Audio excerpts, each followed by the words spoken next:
sir. Good day. It's a very good day, sir. Is this better? My lighting is terrible. We never usually record this time of day, so it's a little. It's getting dark. For good news, though, in January, that will not be a problem. It's gonna be definitely not a problem in January. Good day, sir. Good day, sir. Good day, sir. What's your drinking, sir? Are we waiting for you to start this thing? Let's do a little background first. So, why are we doing this? We're doing this because I missed having one of my best friends and his coworkers hanging around on a Friday afternoon having a beer. Because I'm in Philadelphia and you're way up there in New York City. And we were talking about that tonight, and it just made more sense. Well, just chill out. We should talk about the origin story of how this came to be. You and I were doing a late night like brain fart thing on Slack. I mean, probably while half drunk. it came together. And how long did we chat for? 20 minutes. We had the whole thing together. A domain registered. The show title. I made the show title card. We thought of the topics. I already had my show notes done within 20 minutes. Yeah. But the title is the greatest. Well, as I wrote the tweet, hold on, I forgot my intro music. You can get a helping hand at KMart. We'll talk about that in a minute. So that's going to be our intro. So I had the intro music. I had everything done within 20 minutes, which was amazing. And then the next day, of course, you're like, huh? I looked at my Slack. I'm like, oh, wait, I did register. I opened the browser where I registered it. I was like, guess that happened. It's like the next day. Well, that's like I registered beef jerky and ammo one night. Yeah. Yeah, that's the best. So we could still use that. There's plenty more shows to come up with. Yeah, I think this one is funnier. So what we thought we'd do is we do just a basic conversational kind of thing, loosely structured or no structure, and just kind of a little happy hour. A little happy hour and talk over a beverage. Just see where it goes. You have what, another half hour and then you got to jump out. So yeah, unfortunately, we're probably going to do this at 4 on Fridays. I unfortunately have a client call that I have to be on. Yes, client calls are more important. I pay the bills, so that is part of the job here. So what are you having to drink today? Our floor, so beautiful WeWork actually has kegs everywhere on every single floor. So our floor has just a basic Brooklyn lager, and I'm drinking out of a mason jar because nice. Why not? All right. Well, I'm going to be a fancy man. I have this nice Guinness glass because I have a decent collection. I have a decent collection of beer glasses. Unfortunately, my girlfriend likes to break them all, so it's a constantly rotating collection. I think that's one of the new ones, right? This is this year's glass, right? Yeah, this is a modern one because it's very tapered at the bottom, and you can kind of go in there. Oh, I really like this one, so I think I have to hide it before she breaks it. I also have these Modelo glasses, if we want to nerd out on beer glasses. These are glasses I got in Texas when I was there in September. They're all illustrations. They actually, Modelo did a call to illustrators and said, hey, you want to illustrate our glass? So nice. There's all these unique illustrations on there. And when I was there, the restaurant that I had lunch in every day for this conference, basically was having a special. They were like, I was like, what's on special? They're like, Modelo, and here's a free glass. So I was there for 4 days. I came home with, they were like, oh, keep the glass. So I have a whole collection of these beautiful. Nice. Anyway, so today, since we're getting into the holiday season, I had two beverages here.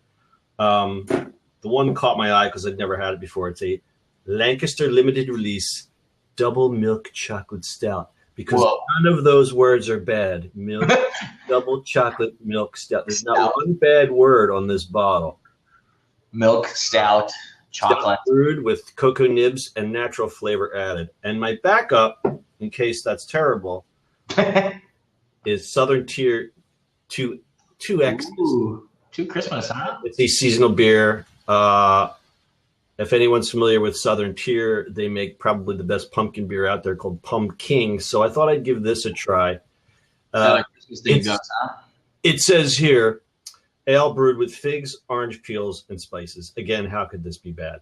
Yummy. I don't see the alcohol content here because it's written real small and I have old person eyes. But he's old. Oh, 8.0, 8.5. This is gonna be good. This is a stay-at-home beer. So I won't be going anywhere in the next hour or so. So we're gonna open this up. Fantastic. Yeah, it smells like your typical Christmas beer. A little too spicy type thing. Yeah, like nice spicy notes. Wow, this is really hard to do. You have to like back up a bit. Yeah. Well, unfortunately, I'm using my iMac, so that's not really easy to do. So how's your mason jar full of booze? It's quite lovely. I mean, it's a broken lager, man. It's like a standard here. I kind of like it. In Philly, there's a lot of Yingling and yards and all that. I'm kind of partial to this puppy. Yeah, I like Brooklyn. They're one of them. It's IPA-ish, so it's a little bitey. It's not. It has enough bite, but not like how you sometimes drink. Like I love IPAs, but sometimes you have like two of them, and you're like, oh. Yeah, well, yeah. Oh. It's like that sits in your mouth, and it's like. And I always use the analogy. A lot of people don't agree with this, but it starts to smell like cat pee. I don't have a cat, so I'm gonna go with what you just said, sir. And I forgot to mention in the background, I have the Nick Offerman Yule log video playing. I can't get enough of this. I opened that last night, and I was like, wait a minute, no. He's there for an hour. Who was he? I mean, obviously, you know Scotch whiskey. I do not. I haven't seen that. Lagavulin. Let me just find that. Obviously, it's a commercial, but it's brilliant. I mean, he just sits there for 5 minutes. He just sits there enjoying this whiskey, and he's not even faking it. Like he is just full on enjoying this glass of whiskey in front of a fire. There was literally a Christmas. I didn't grab my camera. There was a guy with a Christmas sweater on, walking by. Kudos to you, sir. I don't know where it is. Oh, there it is. But luckily, some brilliant person on YouTube did show notes for the video and can tell you exactly when he's going to drink at every point of the video. Oh, that's good, because that is something special. At 5:44, elegantly slides his hand to the side of the glass. Perhaps to take a sip? No. He patiently waits, like a gentleman. Yeah, Lagavulin. Actually, I've never heard that, but it's a single malt, which is nice. So I know jack shit about whiskey. What does that even mean? A single malt? Yeah. It's a single barrel whiskey. Oh yeah, I've had this stuff. So scotches or whiskeys can be blended. Like a Jack Daniel's is usually blended whiskey, meaning it's multiple barrels. So multiple barrels of the same year, some just in the same. They just basically blend them to have the same sort of characteristics and the same flavor. That's why Jack Daniel's tastes like Jack Daniel's all the time. Where a lot of those, depending on the year, depends how long it is, and the thing is, aging process and stuff like that changes. So the single malt is harder to make. Is that the point? It's harder to have it consistent. So it's harder to make it consistent. So that's why it is more pricier, and obviously pricier, and it's better. The older the vintage, the pricier it is. Correct. Correct. I would say if we're talking about whiskeys right now, the most expensive on the trading market, because there's an actual market for them, is Macallan's. Macallan's, right? I've heard of that. Yeah. Let me see. I have to look it up. It's most expensive Macallan. I think this year. Oh, it's 12.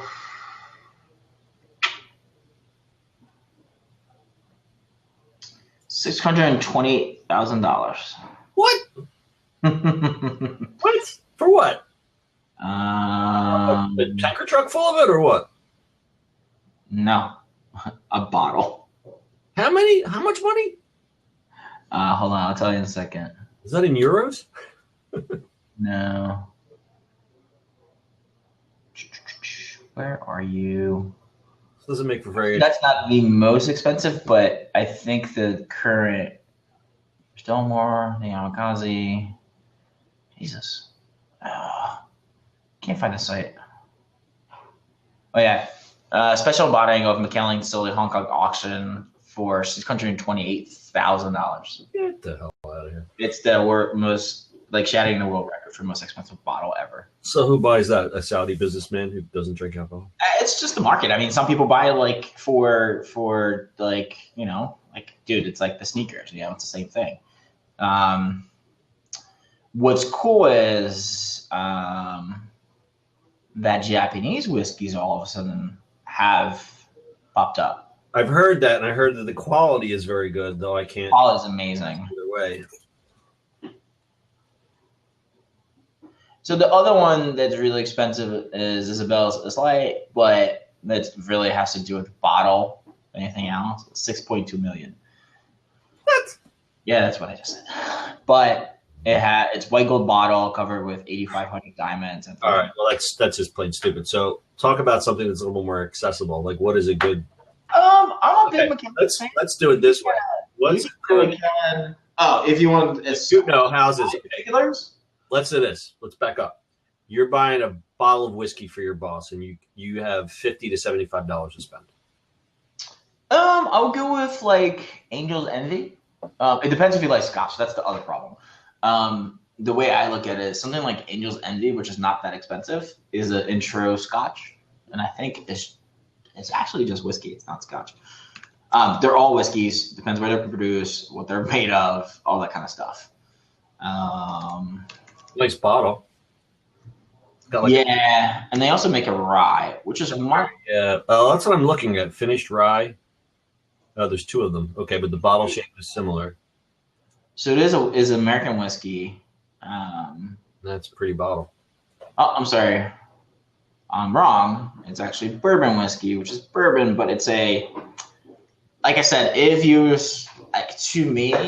want to introduce somebody to whiskey or bourbon or, you know, rye, that's the place to go. It's not that expensive. It's clean. My favorite sort of bourbon or rye from the smaller stuff is like Bullet. That's standard for me. Okay, so last holiday season, I got into drinking Manhattans, and I, not even knowing, bought a bottle of that, and really, really liked it. And get Bullet Rye, dude. Oh, so good. A little bit of ice, perfect. Single malts, like I would say, Macallan is one of my favorites. It's like a 12 or a 15.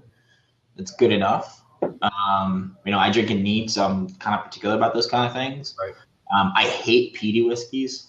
Just not my flavor. So what? Tell me what peaty means. I know that it's it's the smoky flavor in them, but to me, it's like if you have a very peaty Scotch, it literally like if you're eating old school Band-Aids, the ones that come in a metal thing. Yeah. So you've eaten a lot of Band-Aids in your day, is what you're saying. That's how it smells to me. It literally smells like Band-Aids. Like a Band-Aids and paste eating kind of guy. You know, you're probably one of those guys in school. Not so much, no. You know where I grew up? Band-Aids? Come on. Wait. I was going to say Levittown, but you grew up in Poland, so that's... So what do you get hurt in Poland, you just suck it up? Yeah. Pee on it, hold it, be fine. That was the old school Poland, not Poland now. No, not Poland now, no. That has changed. We'd all want to live in Poland now, right? Huh? We'd all want to live in the Poland now, right? Yeah, it's kind of nice. You know, and every Scotch has, you know, Scotch is made in Scotland, obviously. There's Irish whiskey, there's Canadian whiskey, there's Japanese whiskey, and then you got bourbon and rye. It's just it's all brown liquor. It's all whiskey. So from what I know, you have to be Kentucky whiskey, it has to be from a certain area in Kentucky, correct? It has to be from Kentucky. It's no longer true, actually. It's I actually heard a lot of it is just like it's all coming from a big factory in Kentucky and being put in different bottles. basically the idea is it to be rye or whiskey, it has to, or bourbon, it's the mixture or the mash, basically. So we do corn, and you have rye, which is, make bread out of too, but rye, and then you have corn whiskey, which is where bourbon comes from and stuff like that. So it's really a mash of what the distinction is. So it's actually no longer like where it comes from, because you get bourbon everywhere now. Got you. Right. So the update Bourbon has to be, yeah. Now it's, you get great bourbon in New York right now. All right. The update on this beer. Nice spice, big alcohol hit, which would be great at a Christmas party. Would you watch Song? I don't think you could have more than 2 of these though. Would you watch Song, the sommelier Netflix thing? Have you seen that yet? No. It's about these 5 guys trying to pass their master sommelier test. Oh, you know what? I'm going to write that down. Which is literally what you were like, the way you're describing it. Lots of alcohol. It has, intensity. Smells like cat pee. No, it smells pretty good. I like this. I would probably get this again. The only thing that I don't like is these type of beers tend to be they're sweet. So they have that, if it gets too warm. Oh yeah, you have to have it very cold. And then you need a drink of water. Just like that. Just like that. It's pretty good though. That's good. But again, I think this is a beer safely enjoyed at home. I don't think you'd go to a bar and slug these down. A few of those, huh? No, I don't think so. That's 8.5. So, what else should we talk about, John? Oh, let's talk about Periscope, because you're browsing yesterday. Okay. So, how the hell did you stumble on some of this stuff? Periscope. You know how you and I are. It's like we've got the ADD, so we're always like the next bright shiny object. So Periscope came out a year and a half, 2 years ago. We were like, oh, gotta have Periscope. Oh, we have to have the new app. And of course, when I download an app, I let it just do what it has to do and then refine it from there. Well, everyone jumped on Periscope at first, and I was getting hit by 1,000 notifications, and I would pick up the phone and once I'll look. Quickly realized that it was people just trying it out, and there was just garbage on there, and I after that deleted it and went on my way. Periscope has been getting more of a resurgence lately because it's a good news, it's a good journalism thing, it's a good like live event kind of thing, but there's still a bunch of weirdos out there. I sat there when I was talking to you yesterday. I got sucked in the Periscope rabbit hole. So the things I found were Brie Olson, couch surfing app, the couch surfing side of it, right? I got stuck watching a video of porn star Brie Olson shaving her legs. And the thing that got me was like, I'm just clicking and I'm like, here's a girl shaving her legs. And I'm like, and right away I wasn't looking at her. I was like, oh, that's a pretty nice house. And just like a nice, wait, what is that on her tub? There's like a Glock right on the edge of the tub, like to let anybody know, like, listen, if you find mind you, she was not naked at all. It was just find out where I live, I'm going to shoot you. Like, but she was just like shaving her legs, and there's thousands and thousands of men on there watching this woman shave her legs. So I watched that for a little bit, and then I started to move on, and there was something that looked like it was from a cruise ship. A bunch of people dancing, and that was neat. And then, you kind of move on, and then there's the usual, I'm walking down the street. And then I found... And we got a guest saying our banner is funny. These 2 guys looking, and they're like... And they got this big marijuana banner behind them, and they look literally like 2 guys from a stoner movie. Like, one guy's got the full beard, and the other guy's got the weird hat, and they're both smoking weed. But they're not just like having like a little, they're not doing this. They're full out giant blunts and they're talking about pot. Well, here it's these, I laughed about it at first, but it was 2 guys who are combat veterans that smoke marijuana for their PTSD. So it was kind of a serious thing, but the way they were doing it was like, I thought it was like a comedy skit. I I was on a client call and I just happened to click it and I'm watching. I'm like, oh God. I'm like, what did I just do? The other things that I saw, there was a Victoria's Secret behind the scenes. Someone was doing a Periscope from behind the scenes of the first. We got our first question already. All that.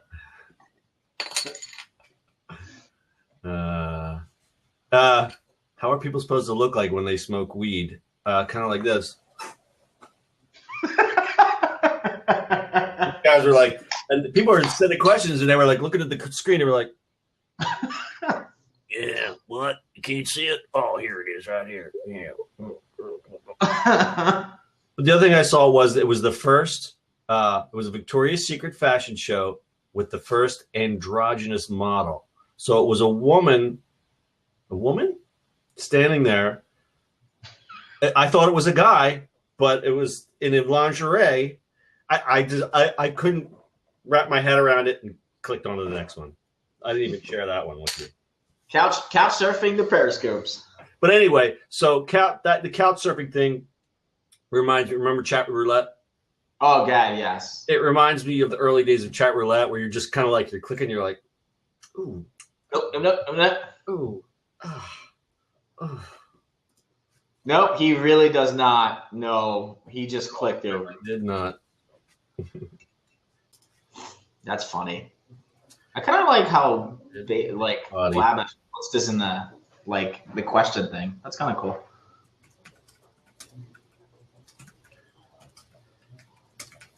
You can actually answer this here. Just saying.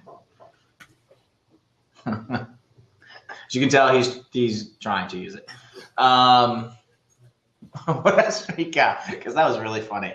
It's great to do that in the middle of the day. You're like, what the?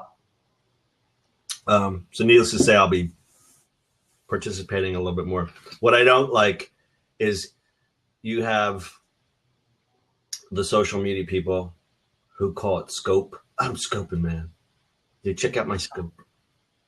Got my scope. Meerkatting or catting, whatever the hell it's called. What's that?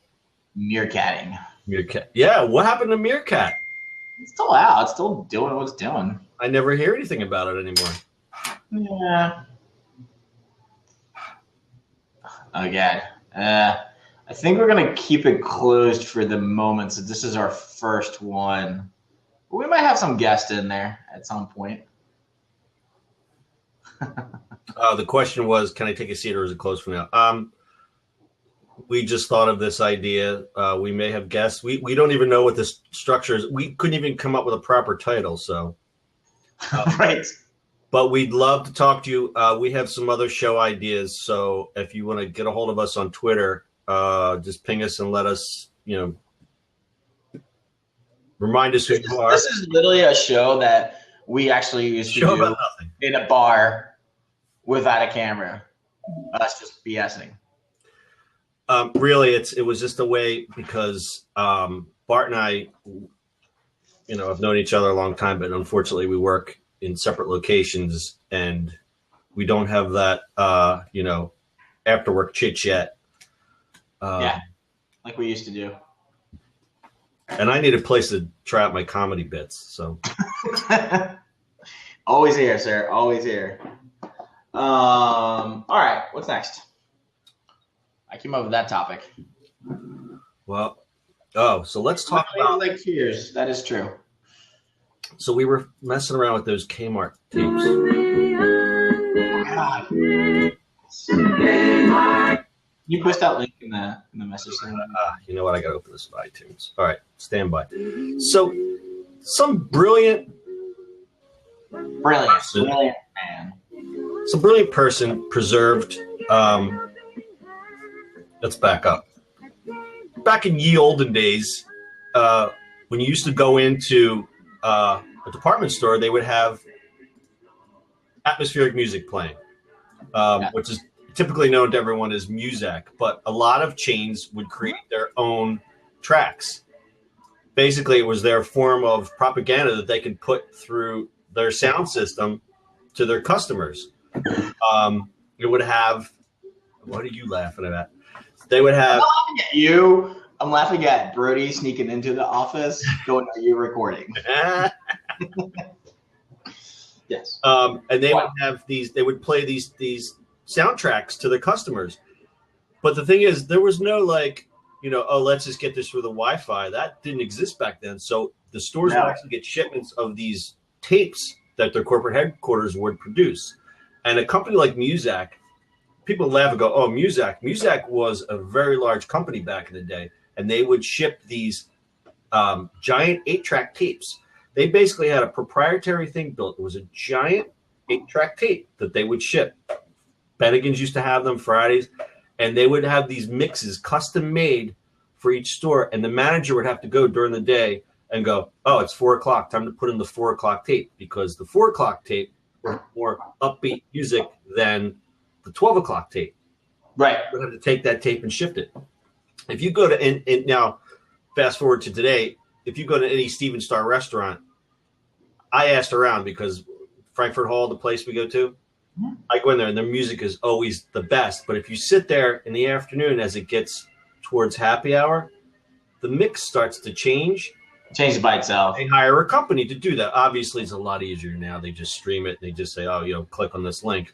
But yes, it used to be on tapes, and then they went to a radio signal, basically. Right. So you would buy the special wired radio. Yeah, music. If you go to flea markets, you can still find these radios. Basically, it was just a tuner that had nothing else on it. You couldn't say, "Oh, I'm going to switch the station." It was a tuner that got only one station, and that was music. Hook that up, and then you'd run your speakers for over there. So, getting back to where we are, somebody found a bunch of these tapes from Kmart from the 70s and 80s and digitized them and put them on Internet Archive. And they're absolutely brilliant. The one I found from one of the oldest ones, I think, right? That's the one I'm playing now. This 1973 reel to reel.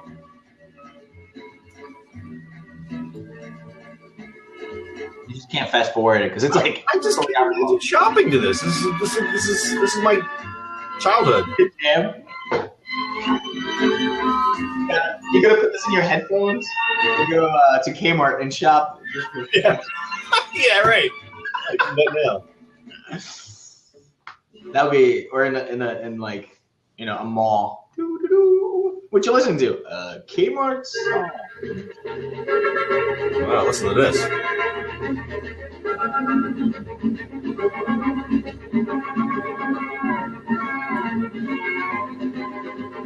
Good day. Excuse me, can you tell me where the watch department is? Yes, thank you. I want this music to be playing on Black Friday. Store. I want this music to play on Black Friday in the store for Black Friday sale. What I said, what I was going to do is I was going to edit a bunch of Black Friday riot footage and play this music.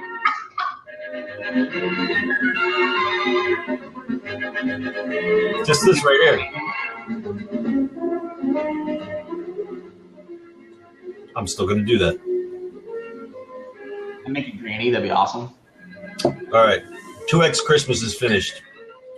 Oh boy, we're reporting now. It went down a little too smooth. Oh god. It's gonna end like left. Shall I open the Lancaster? Yeah, you're good. All right. Open the Lancaster thing. This is fun. All right, so I like their logo.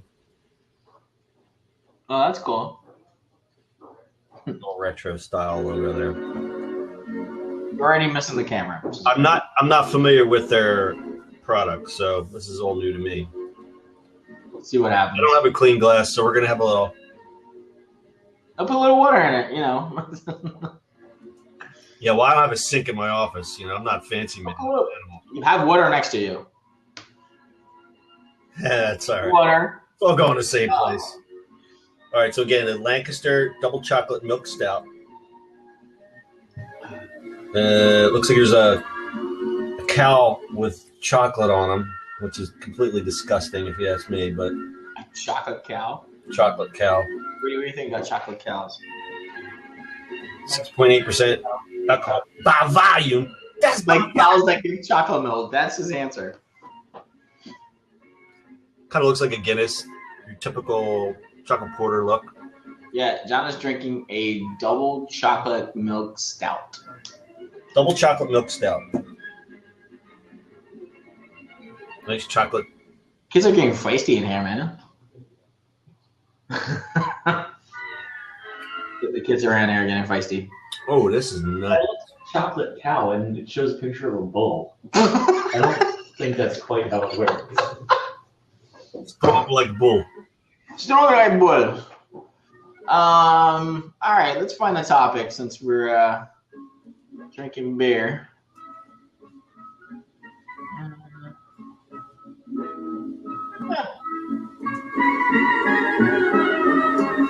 That's all sad. I'm going for a blanket for kids during school shooting. Does that give you a way to display pictures?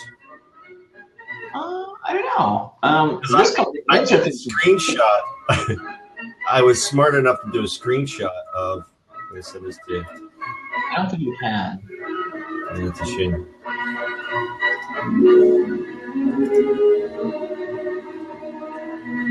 I guess you can post it in the chat thing.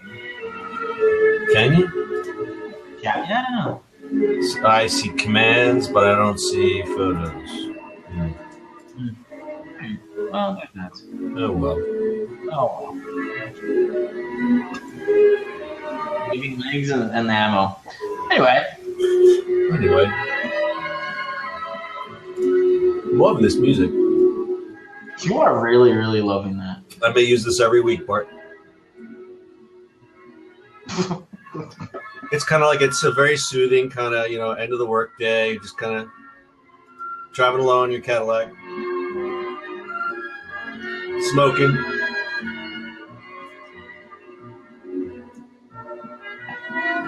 You think Casey's video on in Cuba? What's that? You think Casey's video in Cuba? Yeah, I would like to go to Cuba only because the place is completely frozen in time. For the moment, I mean, as soon as they open stuff, like they're setting like that. So that what he went on. Actually, I know a few people from New York that went. But he just is supposed to go. So what we're talking about is Casey Neistat, the filmmaker, YouTuber. He did what they call it a junket, I guess, right? A bunch of people went. Yeah, it's a lot of people with technology. People from New York went. It's a junket. It's called a junket. Okay, it's a junket. A junket. So he went on a junket exploratory mission. He went to Cuba on a plane. He went to Cuba. But the neat thing about Cuba, or the weird thing about Cuba, is they haven't allowed much inside influence since like the early 60s. So everyone drives around in these classic cars, but they're not classic because it's the only cars they can ever get. So you see these people driving around in these like 1958 Buicks because that's all they can get.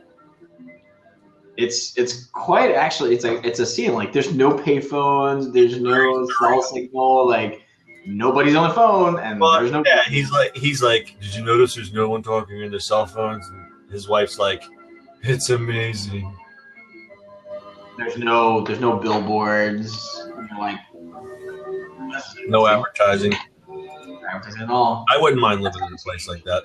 I mean, not Cuba perhaps, but give it 5 years. Literally 5 years. What, for Cuba to go to shit? No, for Cuba to become like all the advertising, all the businesses. Yeah, and then become shit. As soon as the border opens. Yeah, as soon as the border opens, because do you know how many conferences there are, Cuba conferences there are now, talking about how they're going to it's like going to be a land grab. Yep. I mean, every buying out like crazy. Every industry you can think of, from pharma to technology, telecom, obviously the auto industry. I mean, I'm kind of afraid of what's going to happen because there's so much there that needs to be preserved, and I would hate for just to become gentrified within 5 years. Yeah. The government's going to have an interesting time with that, right? I mean, those people haven't had a great time the last 40 or 50 years. I'm not an expert on Cuban history, but they've been living under a dictator since before I was born, so Hey, you know. Oh, que sera, sera. Oh, look at that. We're really liking this KMart music. I love it. Oh, so we just got these. Oh? Hello? Can you take a picture with it? Oh, yes, you can. How is the camera on that thing? Great. It's fantastic, actually. I mean, you look silly as hell trying to take a picture with it, but... Wow, because it's the size of my head. Right. So I was listening to a podcast, with John Gruber. They were talking about the pencil. Yeah. And how the pencil, it's either a stroke of genius or the dumbest thing ever, that it's this sleek pencil that has no lights, no accoutrements, no grip, but that a third party, probably somebody's going to be on Kickstarter coming up with grips, and clips, because the pencil, you can't do anything with it. You can't even put it in your pocket. I mean, you can. Or ask for a glass at your favorite. But it's not like a Surface pen. Oh, hold on. Nick Offerman's talking to me. Hold on. Where this one's from. Dear kind sir, one bottle of Lagavulin, please and thank you. James S., Norfolk, Virginia. Coming right up, James. Did you just make commercials all? Yeah, I'm already on the next commercial. 16 years. With another week or two up overseas. This guy cracks me up. You were going to be one happy fella, James. He's at the distillery, at the Lagavulin distillery. Wow. Brady, that's actually a Scotch commercial. It's Scottish? Doesn't matter. I was going to say Irish, but I'm... Just grab a bottle, write a message, consult your finest globe, Wow. and send that bad lyric. Anyway. Anyways, I think we're going to need to wrap this up, buddy. All right. Well, that was a fine 45 minutes that we just completely wasted. We did. Anyone that was there enjoyed it. I'm going to post this on all the various social medias so that people can enjoy our frivolity for years to come. And if you're looking to get this in the future, we're sorry about Donald Trump, and we hope that the Earth is still staying. I think that's it. All right, I'm going to wrap it up. Wrap it up. All right, wait, we got to do the closing music.